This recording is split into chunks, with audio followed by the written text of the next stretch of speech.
billed as the only successful general strike in the British and Irish Isles. This is an event of pretty enormous social and political significance.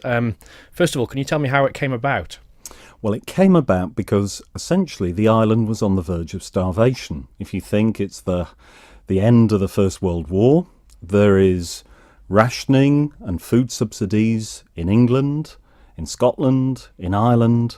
There isn't on the Isle of Man. The U-boats are biting, times are tough, fortunes are being made on the island by the super rich, but the working classes, the people who work on the farms, widows, ex-servicemen, and even the middle classes, people who had owned boarding houses or made money from the tourist industry, are really suffering. The food subsidies are withdrawn and the bakeries begin to close.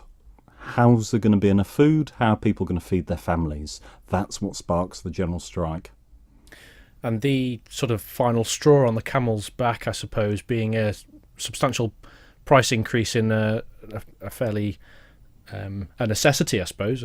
That's right. Well, the strike was about the 9-penny loaf, and the subsidy had been withdrawn. It was withdrawn by the governor, Lord Raglan, for purely ideological reasons. He believed in the free market. He didn't want things like the old age pension to be extended to the Isle. And although the island had a big budgetary surplus, because it was providing a lot of necessities for the war effort, this wasn't extended into social welfare.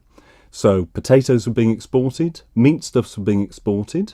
Because there was no rationing, holidaymakers were seen taking great, lamb chops with them back on the boats to Liverpool.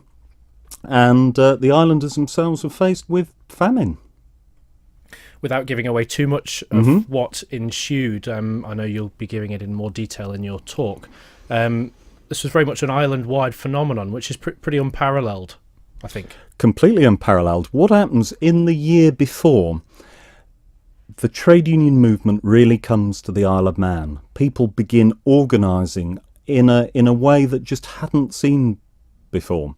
There are new ideas. If you look at the literary societies here in Douglas, they're all talking about the rights of working people, about socialism for the first time. And this goes right across the island. The Workers' Union starts out of nothing, really, as a grassroots organisation.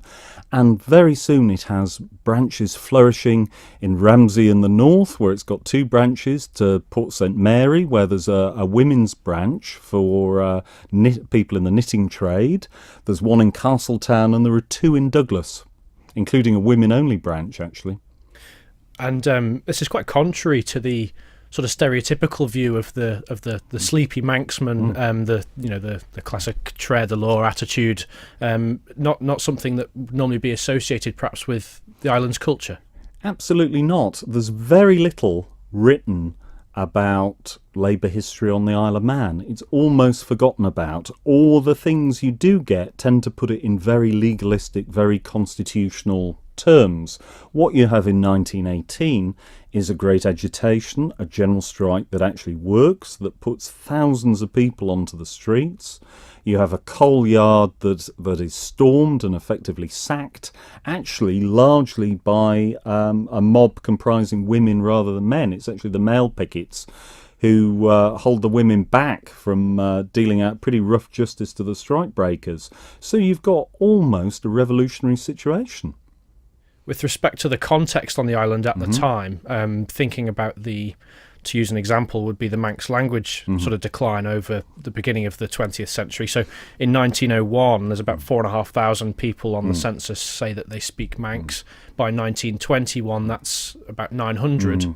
Are these things connected? Is this a sense of discontent, do you feel? There's a sense of discontent that comes together in the general strike in July 1918.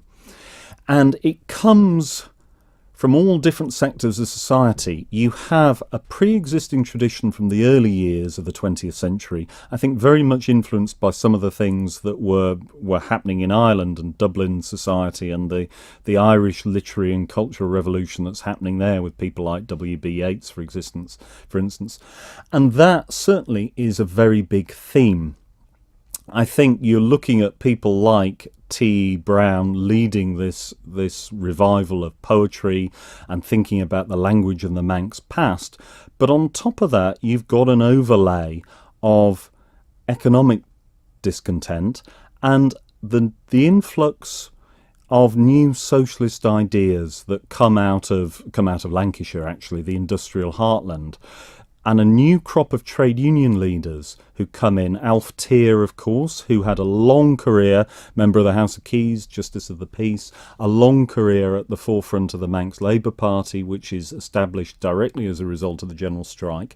And then the lesser-known Harry Emery, who was probably the first person to have read, and certainly the first person to lecture on Marx on the Isle of Man. Looking past the strike then, what are the sort of long-term implications and long-term results of this event? Well, people say that politics doesn't change anything. Sometimes trade union history and labour history is all bound up with the idea of glorious defeats. But the Isle of Man can really pride itself that the Centenary of 1918, if it's about anything at all, is about celebrating a genuine victory that improved the lives of the islanders. How did it do this? Well, it established the old age pension. It established the old age pension because income tax came in, which was a fairer way of taxation. If you were rich, you paid more. If you were poor, you paid far less. You had food subsidies that meant the elderly in particular and the very young children weren't literally on the verge of starvation, which they had been at the beginning of 1918 on the island. And then there was the foundation of the cooperative movement, of the trade union movement, and a recognisable Manx Labour Party committed to socialist ideals on the island. So they were pretty major contributions and achievements that all happened within about 6 months. I wanted to ask as well, just finally, where did your personal interest come from on this topic? Because I know you probably predominantly thought of as a 17th century historian. So where's the interest on this? Well, I've a lot of my career has actually been working in the trade union movement for the GMB union, amongst others, that I was very proud to be associated with, and working alongside, I did a book on trade union banners and the history of the labour movement in the Northwest. And the Isle of Man has an incredibly rich history embedded in its working people, their lives, their achievements, their hopes, their dreams, their aspirations. And this really comes to a head in 1918. It's a wonderful, unexplored topic. And it's one of those things that really, I think it might be nice if certainly people on the island took ownership of this and celebrated the great achievements and really a hidden history for the little Manx nation.